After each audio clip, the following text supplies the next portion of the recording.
Hi guys! Hello mga kadayangs! So guys, panibagong video naman tayo guys, panibagong gawa. So yun, ito ang ating pattern. Yan, ang laki niya no. So ito yung design niya. Yung pattern ginawa ko na kahapon. Yung ano. So ito po yung design niya guys. Ka-tube lang siya. Ayan, gano'n kalaki yung sa laylayan guys. Yan, yung laylayan niya. Diba? Medyo malabo. Yan. So, ito po yung pattern, guys. Ito yung pang likod, oh. Ang laki-laki, oh. So, payat lang yan. Payat lang ang may-ari nito. 27 lang ang baywang. So, ito yung kanyang ayan, pinakaharap. Ay, likod pala to. Ito ang likod. Ito kalaki yung pattern, oh. So, ito yung harap, guys. So, ito po yung harap niya. So, ang gumawa nito si Amo na. Siya na kasi ang naggagawa ng ganitong, pinagdidikit niya dyan sa manikin. Dahil busy kami. Siya nang gumagawa ng pattern namin. Tagtuloy na lang namin. So, ito yung harap. Ito yung likod. So, tara, guys. Tatabasin natin. O, ano pa pala? Ito pala. Ito yung kanyang materials, guys. So, dito yan sa dibdib. Dito, ganyan. Mahirap video ng kaya lang. Ilapag ko muna yung aking cellphone. So, ito yung guys, sa pangitaas. Yan dito sa tube po yan. Ganyan yan. Hanggang dito sa first hips. So, ito yung kanyang tela, oh. So, ito yung pinakatela niya. Yan. Pink. Pink na naman. So, ito yung pinaka-lining niya, guys. So, tara, mag-umpisa tayo magtabas habang wala pa si Amo. Dahil rush na ito. Dahil kailangan matapos na ito. Susot na daw ito itong Friday. Wait, this. Kailangan makuha na ito ng Wednesday. So, bukas kailangan tapusin na ito ngayon pagkatapos. Madali lang naman itong tahiin kasi straight sewing lang pag natabas na siya. Tuloy-tuloy na lang din po. Tapos, yung design, patching. Dahil na naman ako ng hands. So, yun ang nagpapatagalan doon. Itong gupit-gupitin po itong mga flower dito, guys, oh. Yan, oh. Yung pa isa-isang flower dyan. Saan ba yan? Di makikita. Kapag natin. Ganitong design. Ayan, gugupitin yan. Ito. Tapos, ipapatching yan isa-isa doon, guys. I-design na naman yan doon. Isa-isa hanggat mapuno yung laki ng laki ng damit na ito. Ito, lang po to guys. Half side lang po. Hindi pa to kabuong, So, bali, pagdalawahin tong laki na to, oh. Yan, ito times yan. Kasi kalahati lang ito. Ganong kalaki po yung damit na yan at maliit lang po yung magsusuot. So, tara, mag-umpisa tayo guys magtabas. See you. So, tara guys, ang unahin mo natin pagtabas guys, ito ang pinaka-lining niya guys. So, ito muna ang ating unahin. Tapos, isunod yung pinaka-tila niya.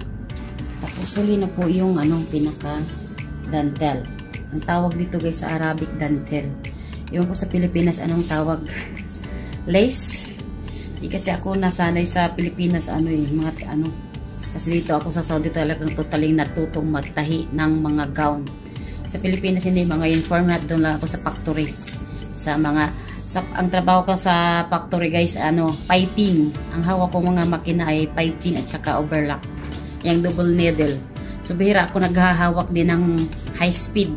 Kasi doon ako madalas sa piping talaga, yun ang operation ko nung factory ako sa Pilipinas. So, pagdating ko dito sa Saudi, dito na ako nag-umpisan matutong magtahi ng gown. So, kaya hindi ko gaano kilala ko ang tawag doon sa Pilipinas ng ating mga gown doon. Dito lang ako sa Saudi na Dito ako sa Saudi na hasa. Yan. Tara, start tayo.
20-20 lang.